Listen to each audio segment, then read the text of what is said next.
con un puente levadizo. O sea, hay muchos conceptos de seguridad. Sin embargo, en temas de seguridad informática, el eslabón más débil de esta cadena siempre va a ser el usuario. Y es justamente hacia él a quien tenemos que hablarle hoy en el Día de la Privacidad. ¿Has hecho un inventario de qué tan seguros son tus datos? ¿Qué tan segura esta información?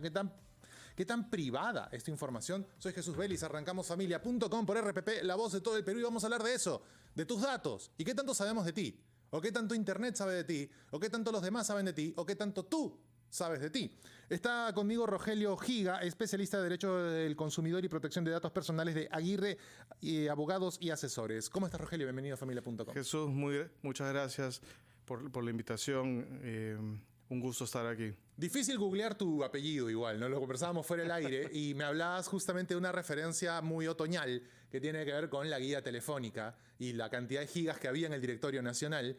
Pero yo siempre he creído que la guía telefónica ha sido el primer gran exploit de la inseguridad informática, ¿no? Porque estaba tu nombre, tu apellido y tu teléfono. Así es. ¿En qué momento nos dimos cuenta que teníamos datos tan expuestos?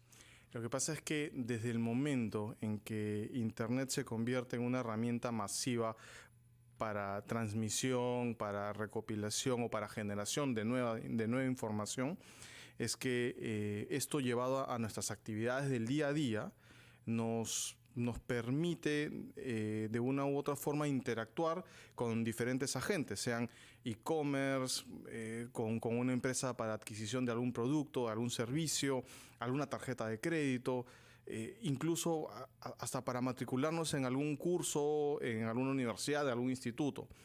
Y toda la información que nosotros enviamos normalmente va por correo electrónico, completando formularios, completando ficheros, haciendo clic.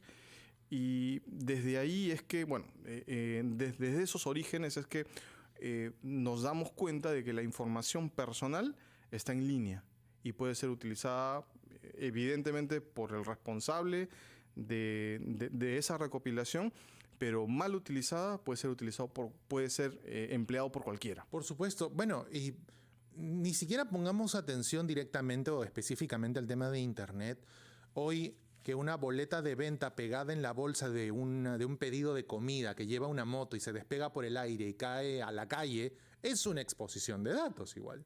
Efectivamente. Está mi nombre, mi dirección y mi número de teléfono. Tu nombre, tu dirección, con qué tarjeta pagaste. ¿Cuánto pagué? ¿Cuánto pagaste? Ahí un delincuente podría aprovechar y decir, señor, le estoy llamando del Interbank o del BCP o de Continental y acabo de ver una transacción que usted tuvo de este monto en tal establecimiento a tal hora. Estamos bloqueando la operación por inseguridad. Por favor, dígame los últimos 4 dígitos de su tarjeta y su clave en la vuelta para saber. Ese tipo de datos es elemental. Sí, y pasa bastante. Es un montón.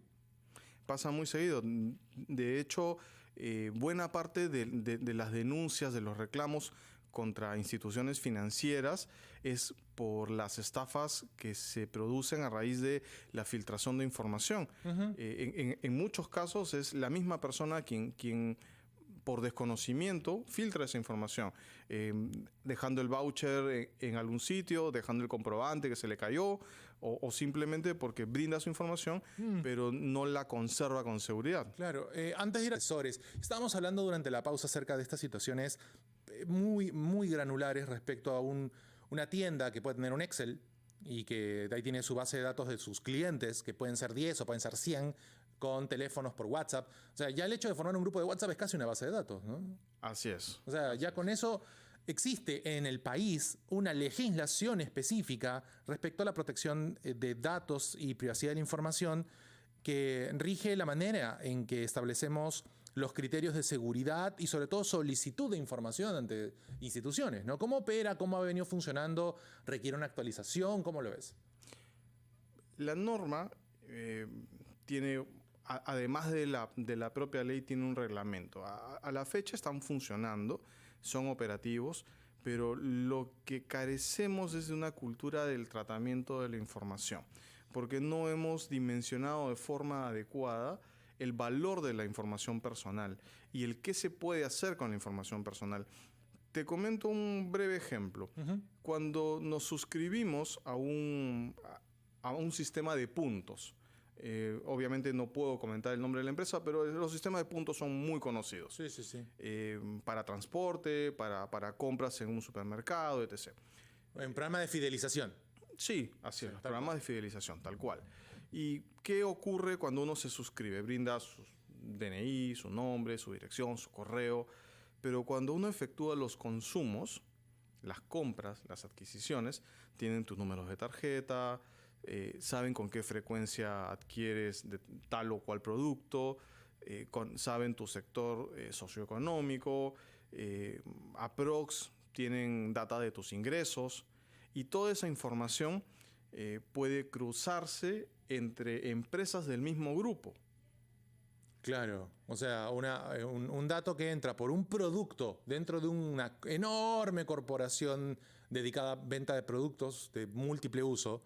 Entras, por ejemplo, a comprar un producto específico y de repente ese dato que tú pusiste para esa promoción específica ahora le pertenece a toda una corporación con múltiples productos y esos múltiples productos publicitan a través de tus cuentas. Así es. Esa es la razón por la que un padre de familia, edad promedio, el día de hoy compra pañales y mañana en sus redes sociales, en su correo, recibe información de ofertas de pañales. Claro, pero a ver, estamos en un momento en donde hoy ni siquiera somos conscientes de la cantidad de información que subimos a internet desde nosotros, ¿no? O sea, de manera voluntaria, nosotros subimos nuestro nombre, nuestro correo. Una cuenta asociada puede autocompletar nuestra información, en el caso que te autentiques con Google, o con Apple, o con Facebook, o con lo que sea, o con Huawei, con lo que Rábano sea. Pero hay información que nosotros producimos que no sabemos que producimos al momento de utilizar Facebook, al utilizar Google, al utilizar servicios de Amazon, al utilizar cualquier otro servicio que adquiera estos hábitos, observe nuestra conducta, convierte esa conducta en data y esa data se la ofrezca a terceros. O sea, hay datos que el teléfono por sensor produce y que también viaja a servicios grandes. O sea, tenemos que cuidarnos no solamente de lo voluntario, sino de lo involuntario también. Así es. Definitivamente la parte voluntaria uno puede controlarla. Con la parte involuntaria, es decir, con la información que se cruza, que se genera a través de los algoritmos, a través del uso de la tecnología, entre comillas no podemos hacer nada, pero lo que sí podemos es ejercer algunos de nuestros derechos como consumidores, es decir, los derechos que reconoce la Ley de Protección de Datos Personales, entre los cuales están los derechos ARCO. Obedecen al acrónimo de acceso, rectificación, cancelación y oposición. Okay. ¿Puedo comentar un poco más sobre estos derechos? El derecho de acceso es el derecho que tiene una persona de saber y de preguntarle a una entidad pública o privada qué datos tiene sobre uno. Por ejemplo, a mí me gustaría saber qué datos ha recopilado, voy a poner el ejemplo, RPP sobre mí. Claro, a través de servicios de suscripción como Newsletter o Laudoplayer, que están desglosados en los contratos y los acuerdos. Lean los acuerdos al momento de... La mentira más grande del mundo ya no es estoy bien, es he leído y acepto lo que firma este acuerdo. Y ese es el punto más importante. Si uno se suscribe a lo que fuese, te ponen una pantalla para hacer scroll durante 2 o 3 minutos que no vas a leer y que al final marcas una casilla, check, acepto, leí todo. Mentira, nadie leyó nada. Y en la letra pequeña, como se dice, normalmente encontramos información, cláusulas que son alarmantes, en las que o sea, el generador de los datos personales, el titular de los datos personales, autoriza a la empresa a utilizar esta información con fines comerciales, publicitarios, de prospección, y que además puede compartirla con otras empresas del grupo empresarial, con socios estratégicos que les llaman ahora, y además con terceros a nivel nacional o internacional. Y ahí es donde se incurre en la transferencia internacional de información. Ahora, eso suena muy lejano, ¿no? Por lo general la gente siempre se queja de que yo converso con un amigo y de repente Facebook me dice, estoy hablando con un amigo de un viaje a Paracas, y delante de mi teléfono digo Paracas, y automáticamente cuando abro Instagram me sale paquetes turísticos a Paracas. Y a veces suena muy lejano. Y pasa. El otro día tuve un streaming en YouTube, en mi canal de YouTube, y hablaba de un antivirus. Y me puse a navegar en una página web de otro tema a los 30 segundos y el AdSense de esa página web tenía el antivirus que había mencionado. O sea, sí existe, sí lo hacen. Porque básicamente Google y Facebook o Meta son empresas publicitarias que mejoran algoritmos de búsqueda con fines publicitarios. O sea, su finalidad es vender publicidad. El tema está en que para un peruano o una peruana suena muy lejano el hecho de decir, ay, pero no le voy a decir nada a Facebook, no le voy a decir nada a Adán Mosseri de Instagram o a Sundar Pichai de Google, porque no les puedo tocar una puerta aquí. ¿Cómo hace un peruano para hablar con estas entidades y decirle, señor Facebook, señor Google, señor Twitter, no quiero esto, no quiero que se entrometan con mis datos, quiero quitarlos? ¿Cómo hago? Bueno, en ese caso sí es complicado porque estas empresas no están bajo la legislación peruana. Pero en las cláusulas que uno puede revisar en las políticas de privacidad y demás, sí establece mecanismos para el uso de la información personal. Y lo que uno tiene que hacer, por desgracia, es tener un poco de esfuerzo y tomarse el tiempo de encontrar el correo y escribirles, decirles, deseo el uso restringido o cancelar el uso de mi información para determinada o cual función. Sí, claro, bueno, eso pero hay que en Europa no pasa eso. En Europa son un puño y dicen, tú me tienes que rendir cuentas como Facebook, como Google, como Twitter, a la Comunidad Europea, porque yo como Comunidad Europea pongo las reglas. Y en la Comunidad Andina, pues no ocurre la misma organización. Se organizan para otras cosas, pero igual, quiero ir marcando un poco la pauta para terminar y que la gente se lleve una moraleja, pero sobre todo un manual de instrucciones de cómo podría ser para controlar. ¿Qué recomendaciones básicas deberíamos tener en cuenta para evitar de que nuestra información se propague por Internet?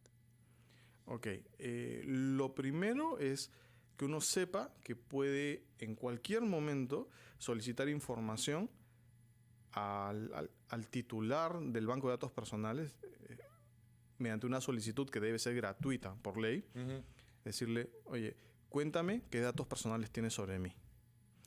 Si no estoy contento o alguno de estos datos están equivocados, tengo el derecho de pedir que los rectifiquen.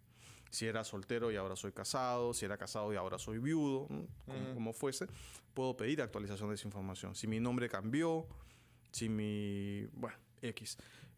Puedo pedir que se cancele esa información. Es decir, yo puedo revocar el derecho el consentimiento que en algún momento otorgué, decirles por favor ya no quiero que utilicen mi información.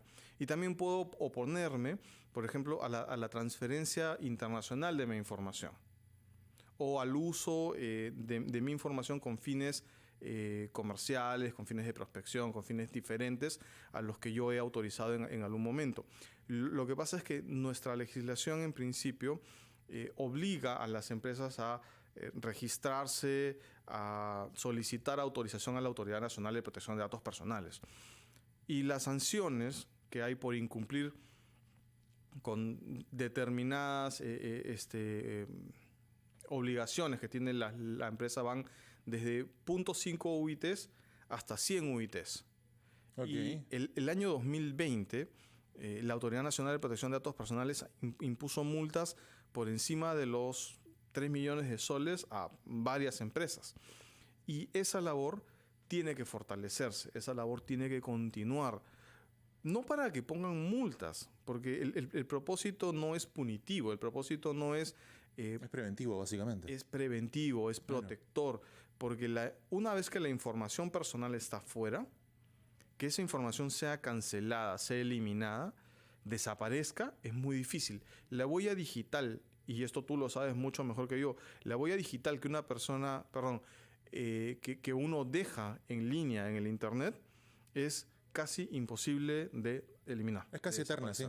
Sí, y eso es peligroso, sobre todo cuando no tenemos derecho al olvido, cuando no tenemos claramente una política de protección de datos para menores y algún tipo de data publicada por terceros. No se tiene en cuenta el tema, por ejemplo, del impacto del ciberbullying de manera legislativa. No existe ningún tipo de rigor acerca de situaciones que los adultos no entendemos.